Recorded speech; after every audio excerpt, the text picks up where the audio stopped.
Oh, hey. Hi, Christy. How are you How doing? are you today, Micah? Fine. Um, yeah, I think we just wanted to hop on here and maybe record this conversation that we were having because it's very timely, I think, with everything that's going on in the world. And people, people don't know, how to think or what to believe anymore because there's so many different truths that are being told, and the information is conflicting, and it leaves us in this like place of cognitive dissonance so much, right? Mm, And so what I was intrigued by and was just what you were sharing about, we've got this whole COVID thing going on, the pandemic, and then there's it's so polarizing. There's mm, people on one end of the extreme and the other, much like our politics and everything else. We're yeah. very polarized in a lot of ways right now. And it feels safer for a lot of people, I think, to pick one side of that polarization and then have that like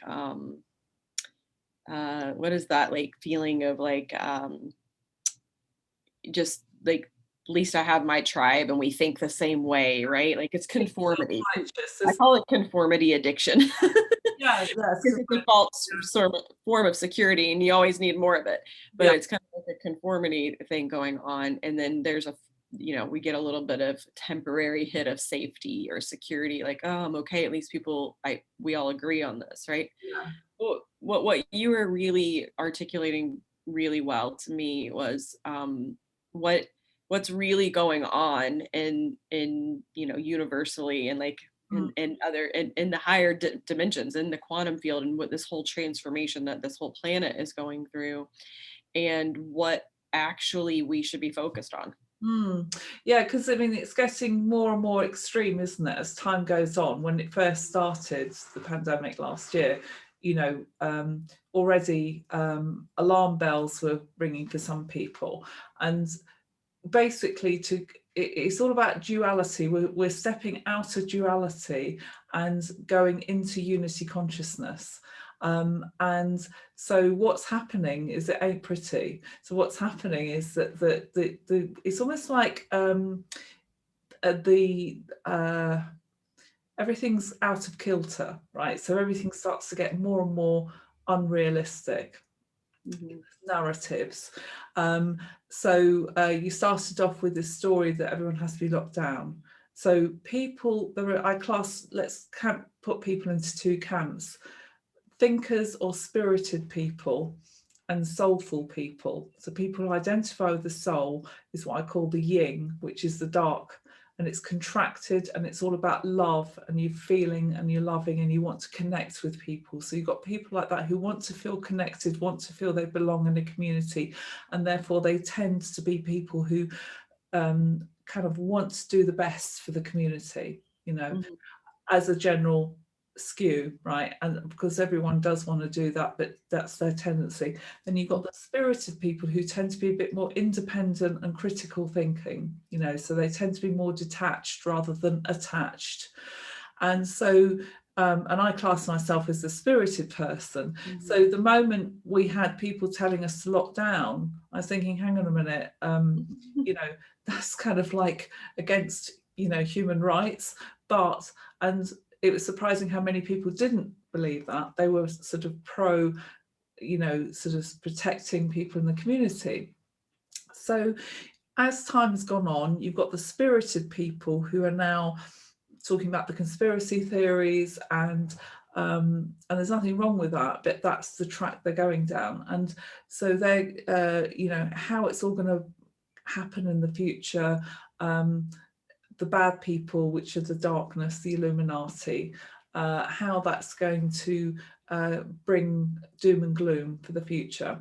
And then you've got the other side of the coin where people are still wanting to lock down and wanting to get vaccinated, wanting to protect everything and everybody and believe what the politicians are telling us and all that kind of stuff. So there's a huge rift now going on between those two factions, and even within families you're having these rifts. Now in both cases, the underlying feeling is fear, fear for the future or fear for preservation. Um, and to me, if you look at it on a bigger picture, there's the light and the dark. So the spirited people and the soulful people, they're both, all their fears have been activated. So if you think about, for every person, there have been challenging moments for everybody. And so it's activated those particular belief systems that they've tended to operate in anyway, but it's exaggerated. So say the soulful people feel sort of guilty if they're going out and celebrating anything, because they think that I'm not helping my society by masking up and staying indoors, so they tend to feel quite guilty, whereas the spirited people tend to be quite angry, that people aren't waking up. So again, the yin and the yang. So the darkness, which is the yin, which is the unconscious, so they're seen as sheeple, the unconscious people, and the spirit people are the awake people, so again there's a faction between asleep and awake people. So for me, on an individual level, we have to understand what's going on inside us, because the same battle is going on inside us.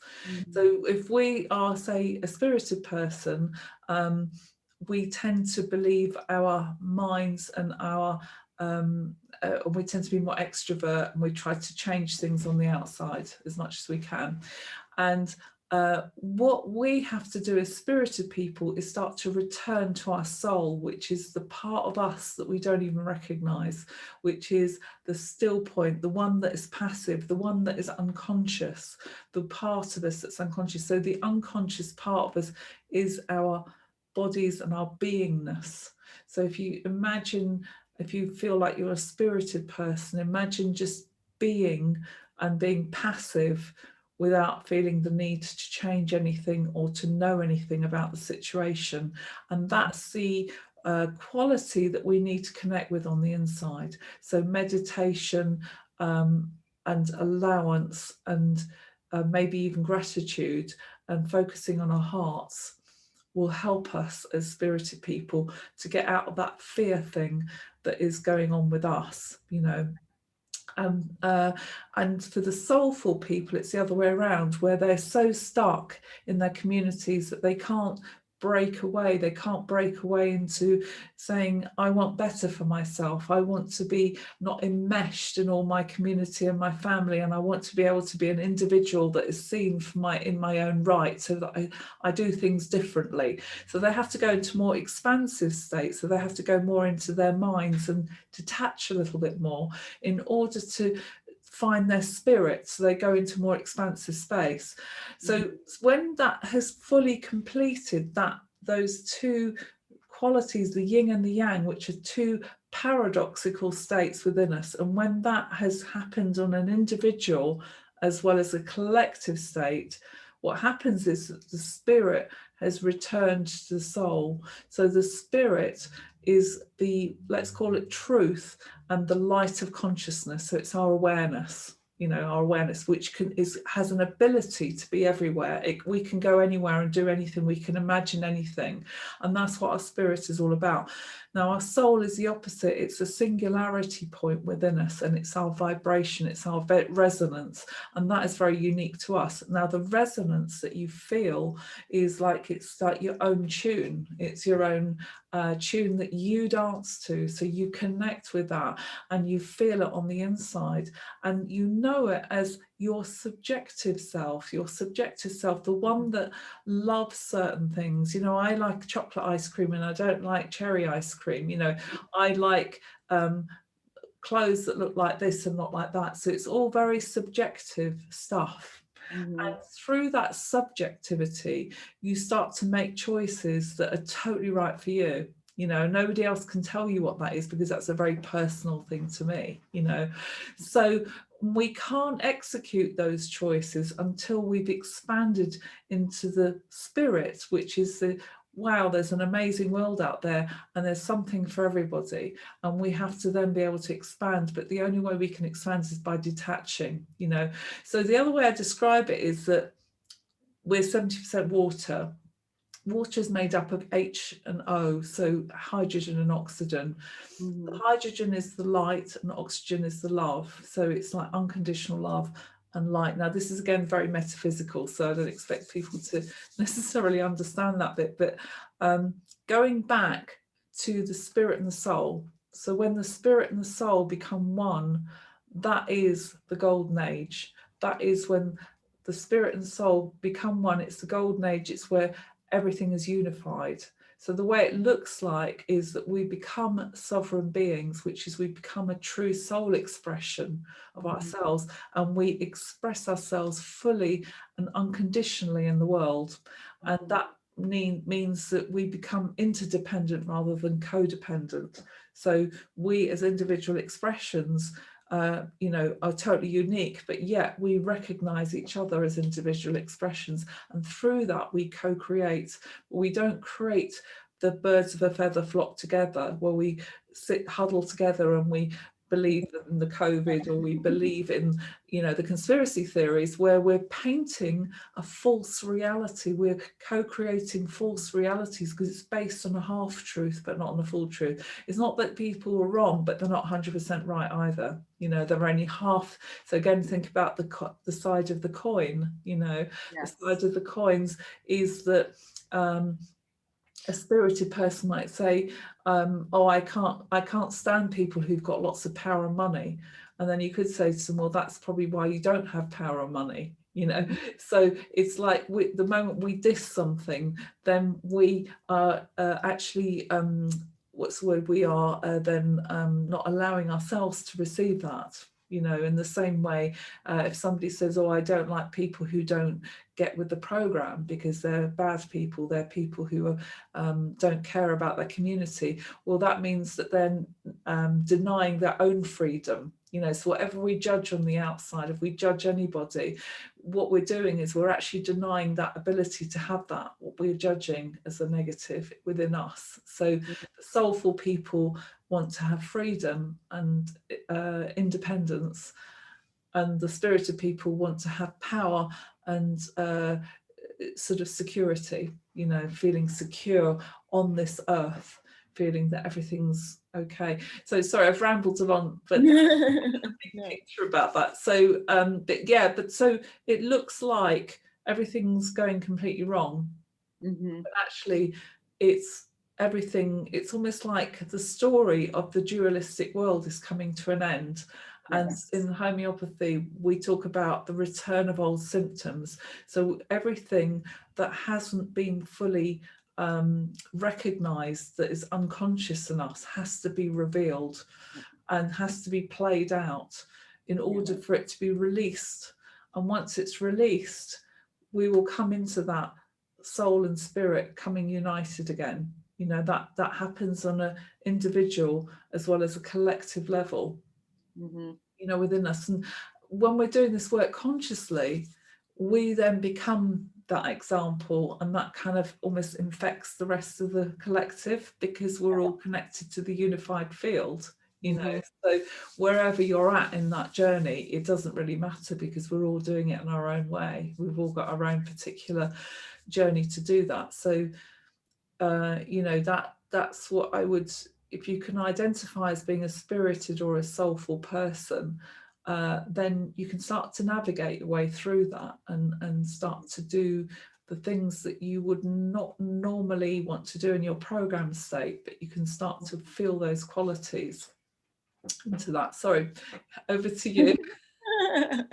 No, that was great. And I like that is it's to me what's interesting is that by coming back to ourselves and what's going on here is actually what births us into unity consciousness, Exactly. right? It's like the individual births the unity Mm, consciousness in mm. that way.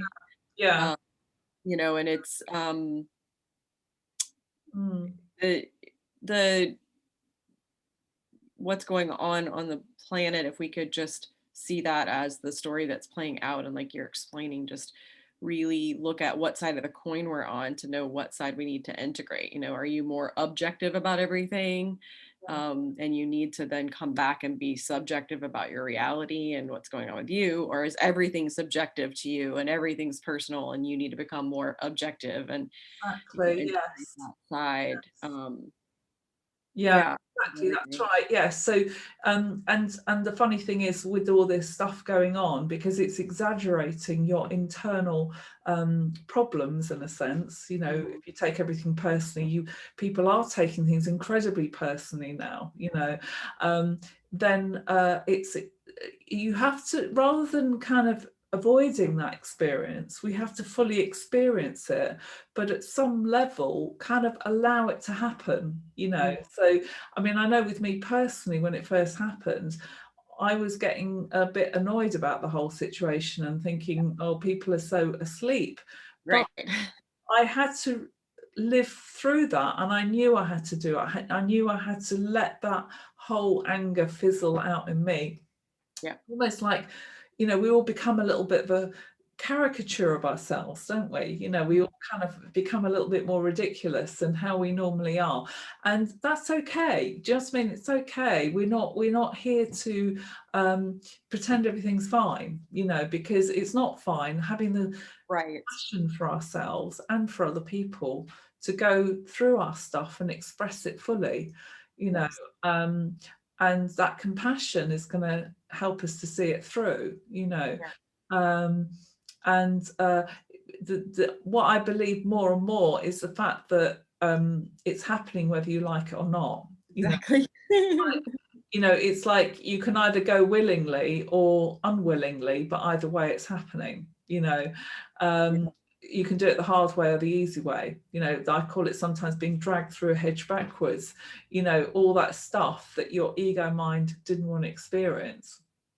Right. And I think that's why, like, for me, I see how we're sort of getting to the end of where, like, even like the world of psychology and all of that is helping us. Not that there's no value in psychology. I'm not trying to say that, but it really is like you're pointing at just this at this point, it's like what you just feeling whatever comes up. We are going back through the layers of our unconscious of things that we might not have even remembered happened to us, and things like that. Just it's like we're always looking for what's the thing that I need to do, or how do I need to like talk this out, or do I need to like find one of my self-help tools or whatever. And for the most part, from my experience, and I know in your experience, it's just in this moment about feeling whatever comes up, Yeah, exactly. feeling the anger. If you find yourself indignant and angry about these things, then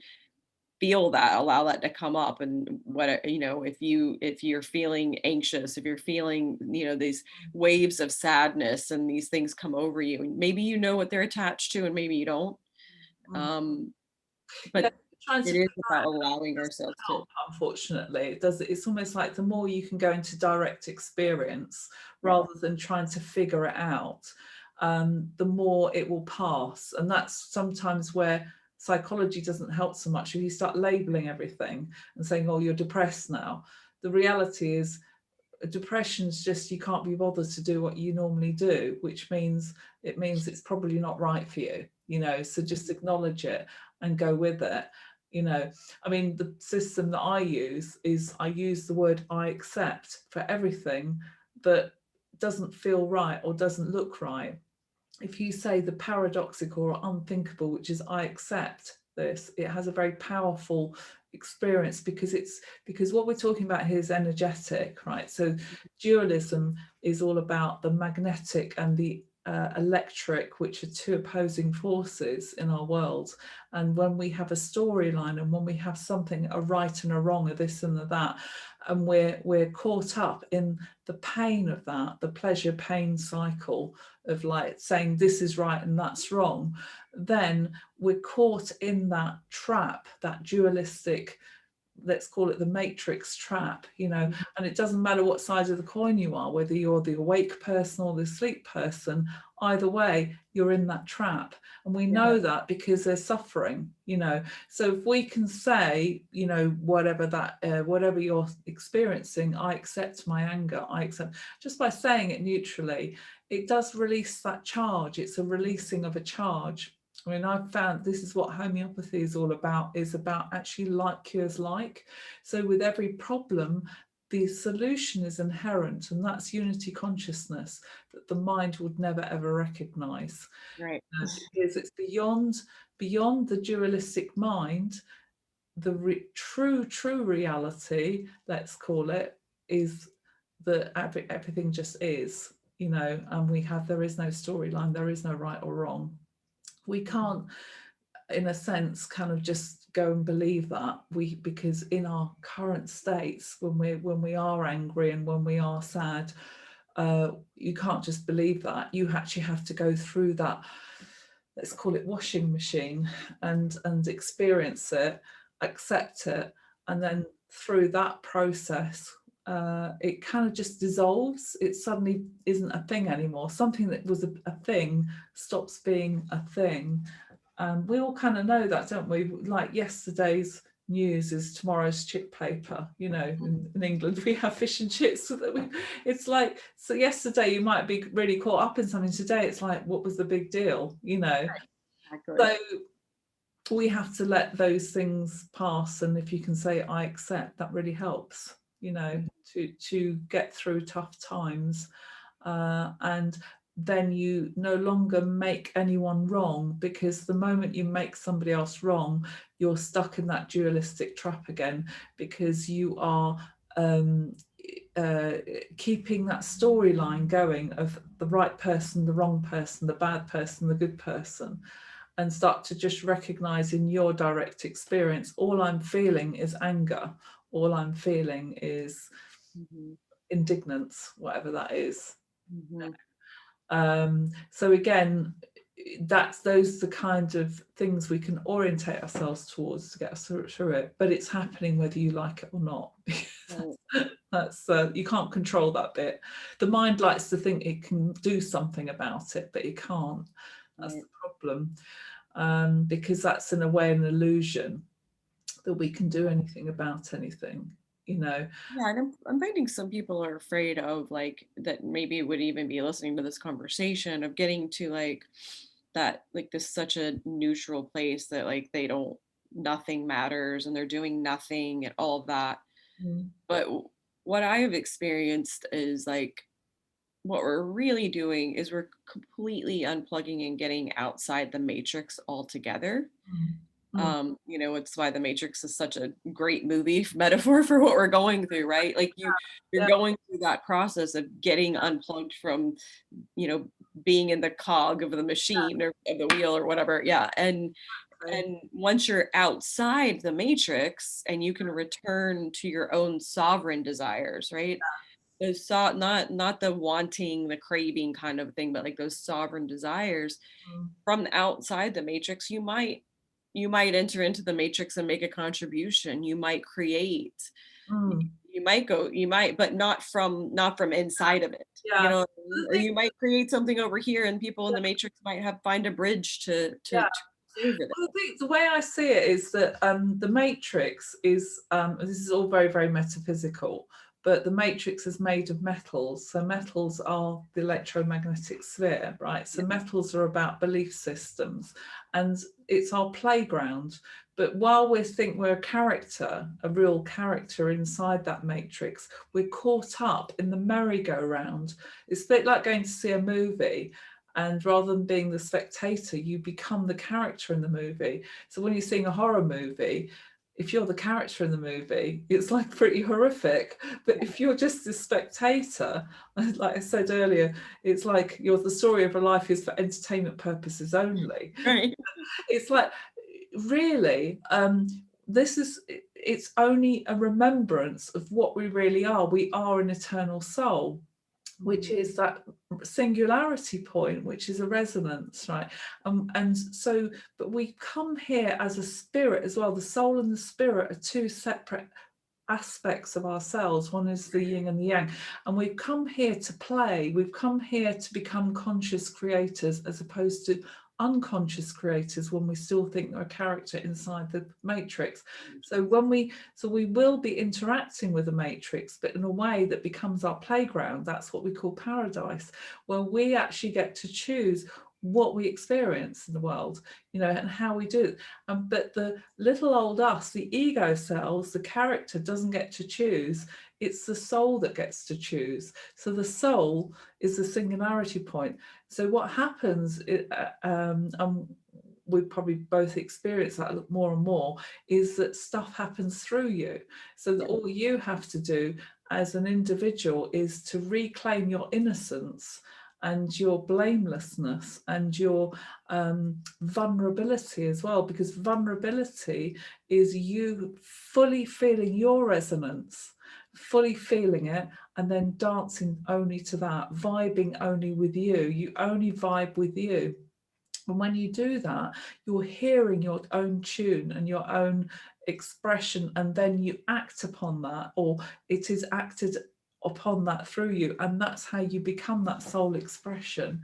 But in order to get to that place, we have to release what we're doing at the moment. It's releasing everything that we're not. And this is what this whole pantomime is all about. It's just releasing and releasing and releasing all the ridiculous ideas about who and what we really are, and when we're releasing it, we if it feels wrong, then it means it is wrong, because because pain is all about saying, this is not who you are, this is not who you are.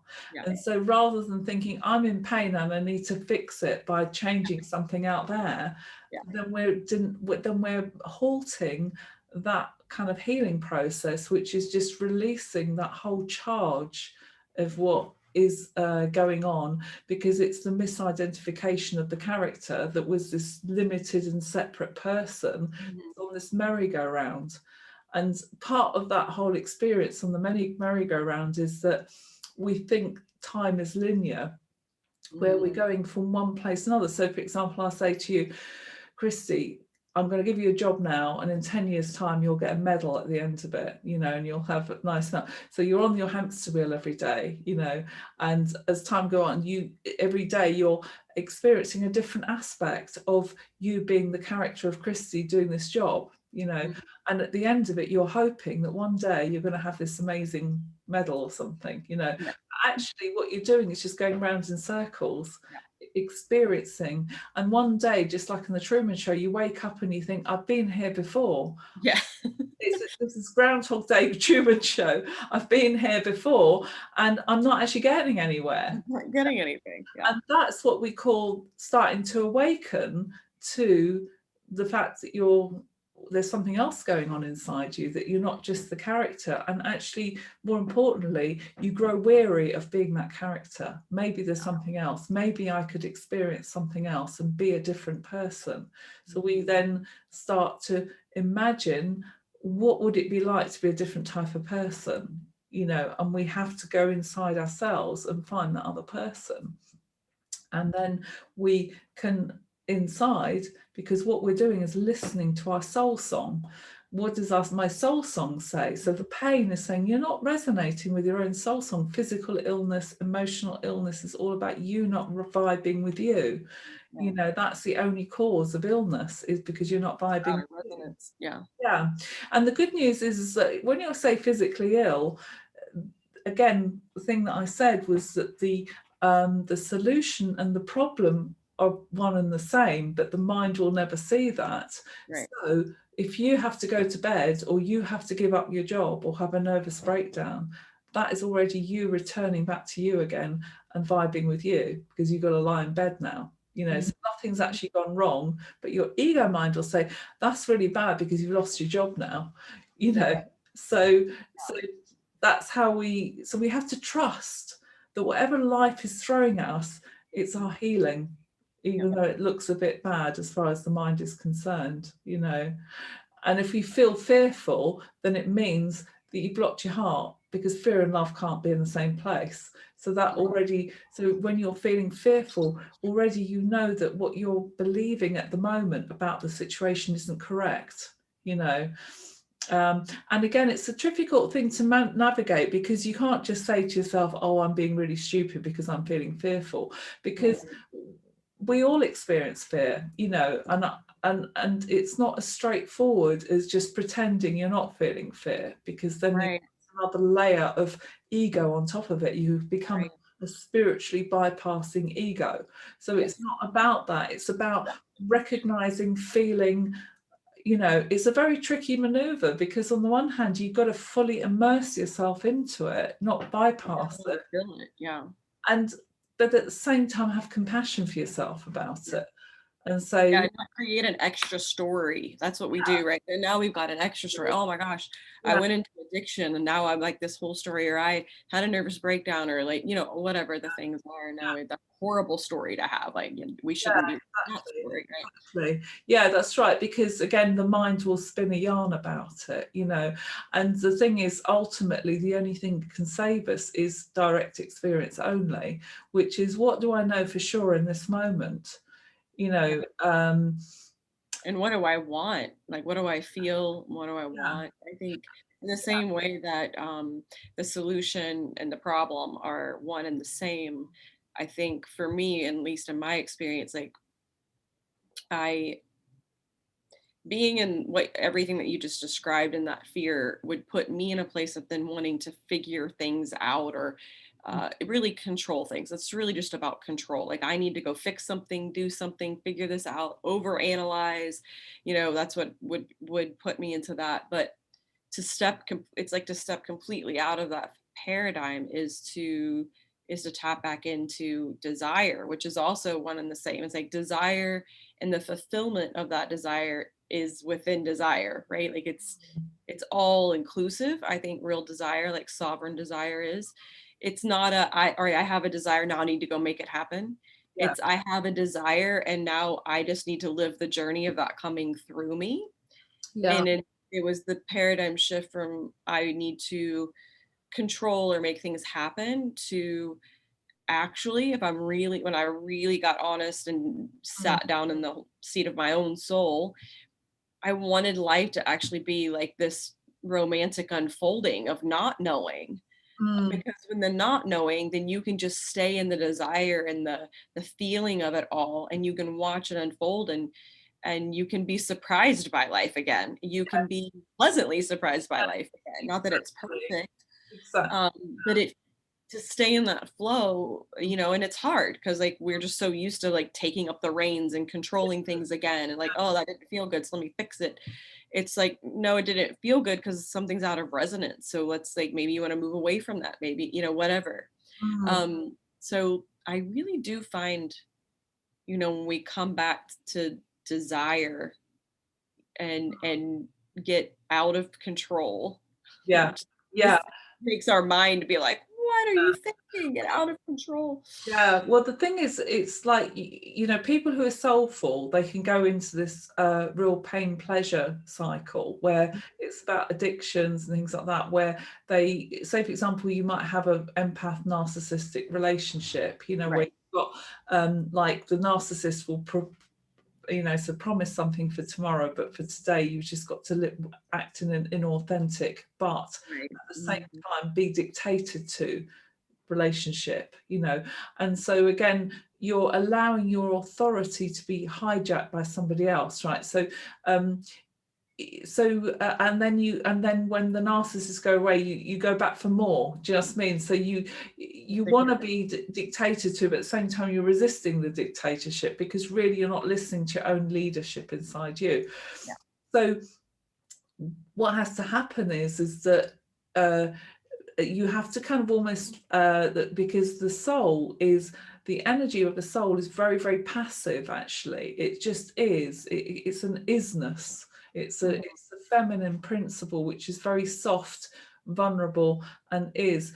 And we kind of like we have to sit in that as in our beingness, and then whenever something truly excites us, we go out there and we recognize that is for me, or this is for me. Through our eyes we recognize things, because our eyes get drawn to certain things. This is how we get drawn to what we need to do. But like you were saying, the whole experience of that is that we just live in the moment, you know. So there's no, you're not on that hamster wheel hoping that one day everything will be fine, living in Right. hope. You start Yes. to walk in faith that Yeah. in this moment, all I know is I feel alive. It's all magical. It's all exciting. And the mind always wants to know if I make the right choice, I'm going to get the right outcome, right? Yeah. So Exactly. that's what you stop doing. You stop Yeah. trying to figure out choices. That is all an illusion anyway, but we won't go there. But it's like you live in the moment, which is the pure aliveness. It's like the wind's in your hair, you're on your magical mystery tour, and that's it. And that's what life's meant to be about. Now, the thing is, we can't do that bit. We think that we've somehow got to manufacture this, wow, I'm just going to be Yeah. this free spirit doing yoga on the beach. It's not quite like that. Yeah. The moment, what's happening at the moment is that we're releasing everything that we're not, right? So we have to go through that process, Mhm. and at the other end, what's left is only what's true, which Yes. is our soul and our spirit, and it becomes one. That's the only thing, that we stop living in illusion, and then that becomes your natural experience without you trying, because it's our natural expression. You know, it's the expression that small child will demonstrate to you. They only ever live in the moment. They only ever live in joy and delight, and they know exactly what they like and what they don't like. You know, so that bit we don't have to do. We don't have to even worry about that bit, but we just know that that's how we're going to end up being like once we've got rid of it. Now, if we repress the bits that are happening now with the anger and the sadness, then in a way we're blocking that actualization process that's already happening, in a sense, you know. So all we can do at the moment is to keep letting things turn up the way they turn up in our lives, not control too much. And if when we're stuck, to say I accept, and then the bad thing, and keep recognizing that when something looks bad, it's got the seed of its own healing within it. So if we can receive the whole thing, then the problem and the solution are both the same thing, you know. Mhm. So but there's like that, this is the dawning of the new golden age as far as I'm concerned, you know. Yes. And even though it doesn't look pretty at the moment, you know. It's So, a passageway to the new earth, right? yeah, because and the new earth, we are, because when you know quantum physics, we're going out of the idea of Newtonian physics, where there is a physical world out there and we have to use force and effort to shift things around.